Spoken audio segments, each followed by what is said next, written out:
What's up guys, Kool-Aid here, and today we're going to be doing part 2 of our 5-part mini-series inside the Infiltrator's Handbook series, where we discuss in detail all 5 suit slots and how they pertain to the Infiltrator specifically. We're going to try to go into as much detail as possible. I will give my opinions, what type of playstyle I would recommend using the different suit slots with, and basically just go over everything there is to know about these. So the ammunition belt, which is what we are going to discuss today, has had some pretty significant direct and indirect changes since the start of the game.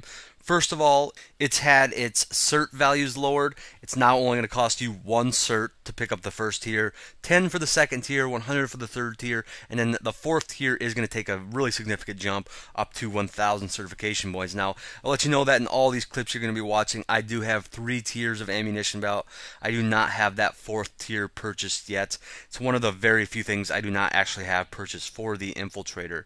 Now, indirectly, ammunition belt was affected by the ammo pool buff that all weapons received a while back. That made ammunition belt a little less desirable. Previously, there was a lot of classes actually that could burn through ammo really quick and would have to find an engineer. I know I had always recommended ammunition belt for a sniping infiltrator. You know, you're out there sniping, you're in a really prime position. You do not want to have to leave that position to go find ammo, hack a turret, find an engineer, whatever, hack a terminal, not a turret.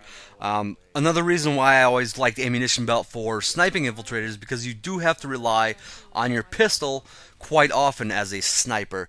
And again, they had their ammo pool buffed as well. So ammunition belt not nearly as important for snipers anymore.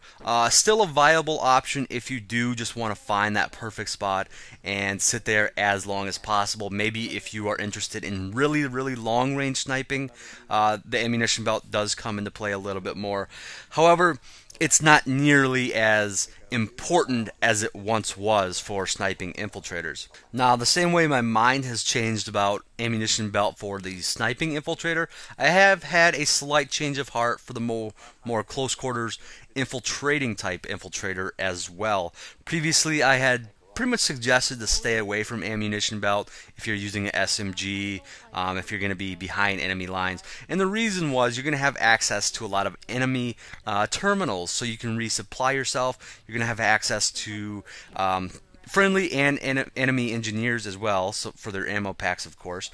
And a lot of times you're just not going to need the ammunition belt. It's going to be a wasted perk, which I don't really like to do. Is the same thing I kind of said about the grenade bandolier.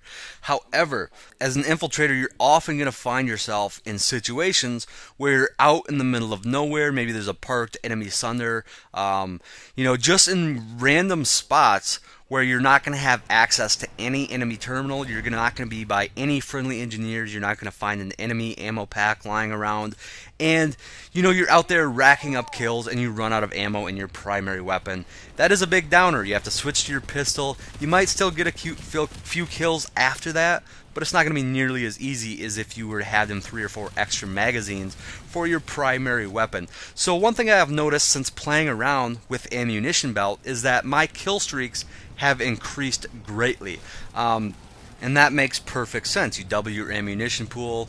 As long as you can stay alive, and that is the key, you are going to be able to pull off longer kill streaks without having to switch to your secondary weapon. It's just going to be that much easier.